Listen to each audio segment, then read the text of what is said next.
Hello YouTube, Sam here from youtube.com/onlivegamer for the new Boston. And in this tutorial we're going to be taking a look at the toolbox and some of the tools that we're going to be using throughout my tutorials. Now I'm going to be covering in depth the tools that we're going to be using the most and then just give you a brief explanation of the other tools. So let's go ahead and open up our toolbox here. You can either click this or press Ctrl Alt X. Now you can see here that we have a pointer.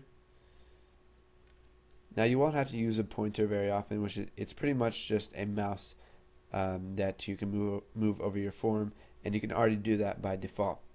Now here we have a button, and buttons you can just add them, and you can set a bunch of properties for them. One that I wanted to mention was the dock, to where you can have it fill up the whole screen just by changing the dock, or you can anchor it to the left. Let me resize the form here.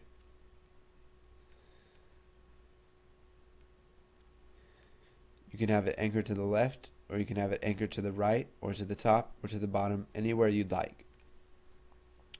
Now we've got a checkbox, and it has the check, and then it has a label next to it. Now you can take out this label and just leave a checkbox there if you want. We've got our checklist box, which is just a list of check marks, and you can add more check marks by changing the items in the collection. So we'll just say hello, we'll add the new Boston, we'll add OnLive Gamer, and if we click OK, you can see here that it adds a couple check boxes to our checklist box.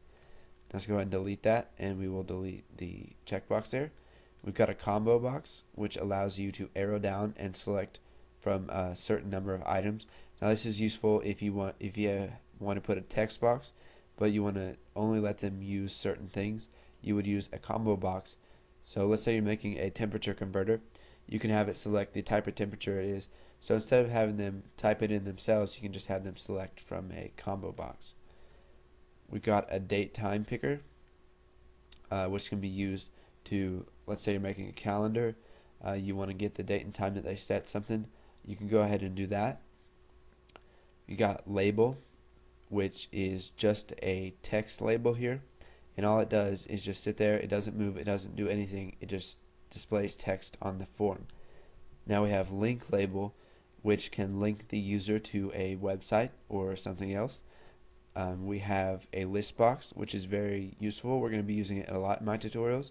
It can hold a number of items, strings, and you can access those through the name of the strings, like what it's equal to, or you can access it through the index. And you can add items by coming down to the items and the properties and looking at the collection. So we'll just add some stuff here. Let's just add some random characters. And if we click OK, you can see it's added to our list box. Now once this goes down past this mark right here, it's going to add a scroll bar automatically for you.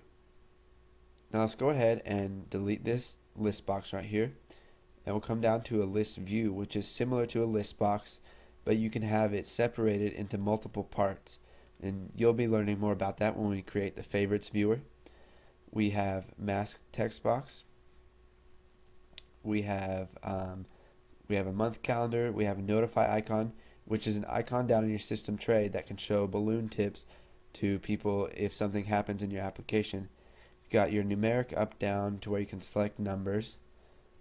You've got picture box, progress bar, radio button. You've got your rich text box, tooltip.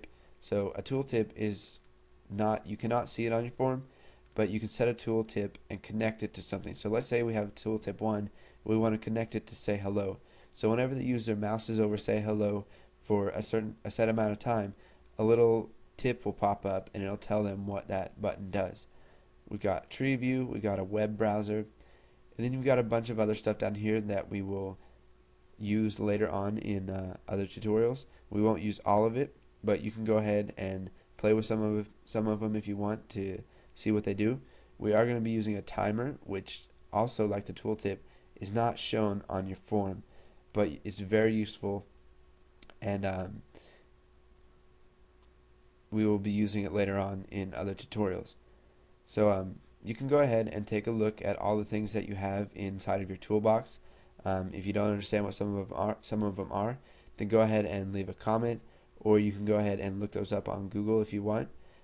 There's a bunch of websites out there that will help you with that. So thanks for watching, guys, and stay tuned for the next tutorial.